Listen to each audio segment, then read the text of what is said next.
I never thought I'd be telling this story, but then again, I never thought I'd live it either. My name is Dr. Marcus Wells, and this is how I became the richest man in Rome for a few days. Now, imagine, if you will, the streets of Rome teeming with life. The year is 53 BCE, and Marcus Licinius Crassus is about to embark on his ill-fated expedition against the Parthians.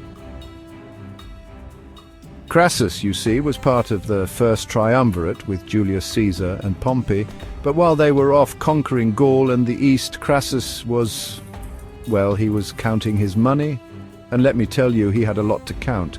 But money wasn't enough for Crassus. He wanted glory, and he thought he'd find it in Parthia. Professor Wells, why should we care about some dead rich guy? Because, Mr. Thompson, history isn't just stories of the dead. It's a mirror to our present, a guide to our future. Understanding Crassus means understanding power, ambition, and their consequences. And in today's world, well, let's just say some lessons bear repeating. The past may be a foreign country, but it's one we all need to visit. If only my students shared my enthusiasm, or the university for that matter. Low enrollment, they said. Budget cuts. The usual death knell for the humanities. The past doesn't repeat, Mr. Twain said. It rhymes. Tenure denied. After all these years, they can't do this to me. Hello, what's this? I don't remember cataloguing you. I've often said that to truly understand history, one must live it. Be careful what you wish for, I suppose. By Jupiter's beard, it can't be. I'm Crassus. How is this possible? That little box, it must have been it, but that's impossible. It was like looking at a stranger, yet somehow I knew every line of that face. Crassus, the richest man in Rome, and now, somehow me. Dominus, the troops await your inspection. The battle against the Parthians approaches. The battle against the Parthians? And just like that, I found myself in the body of Marcus Licinius Crassus, on the eve of one of the greatest military disasters in Roman history. Talk about a tough final exam. Lead the way. As I looked out over that sea of men, I couldn't help but think of the history books. In just a few days, most of these soldiers would be dead or captured. And Crassus, well, let's just say things don't end well for him. But maybe, just maybe, with my knowledge of what's to come, I could change history. The question was, should I?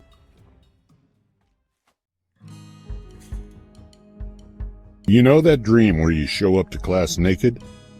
This was worse.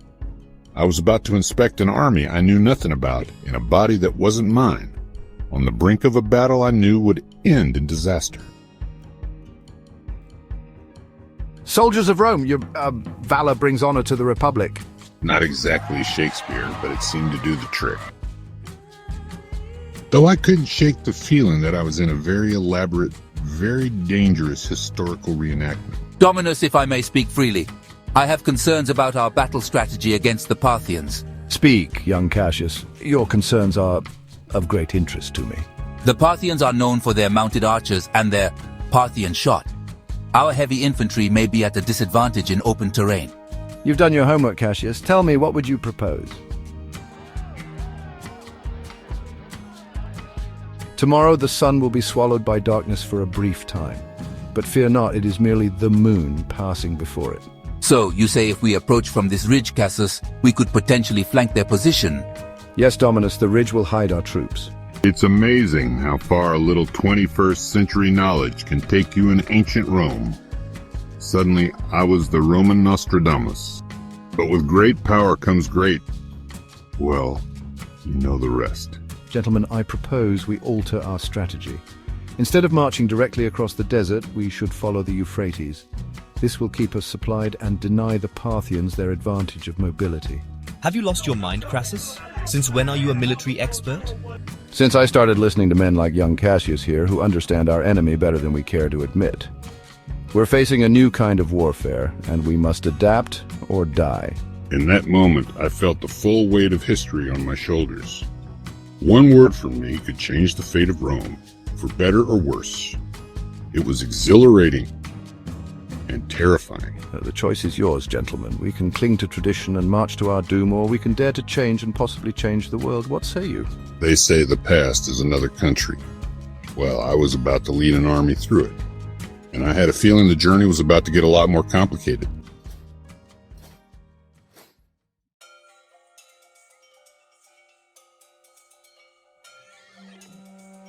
You know that saying, be careful what you wish for? Well, I was living it. Turns out, being the richest man in Rome and a military commander isn't all togas and orgies. Who knew?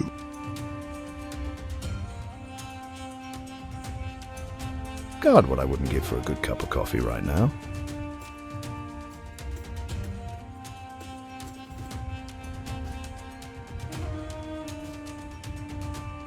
Have you noticed how strange he's been acting? The things he says, the changes he's making, or a foreign spy. We must act before it's too late.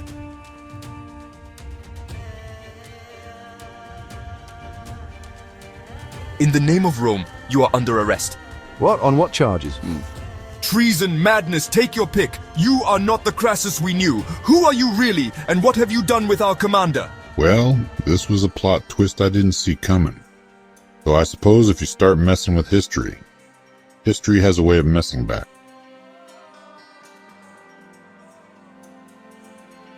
There I was, imprisoned in the past, my own time slipping away, and the fate of Rome hanging in the balance. And I thought grading midterms was stressful. What have I done? If I change the past, what happens to the future, to me?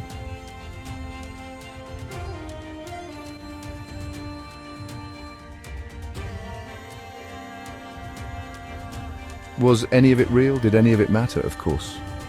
It's not about changing history, it's about understanding it, living it. In that moment, I understood something that no textbook could ever teach. History isn't just dates and facts. It's people, choices, consequences. And I was about to experience it all firsthand.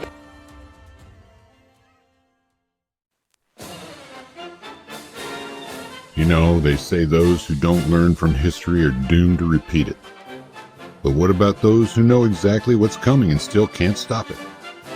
The weight of foreknowledge can be a burden heavier than any armor. For Rome, for glory, for the future we must shape.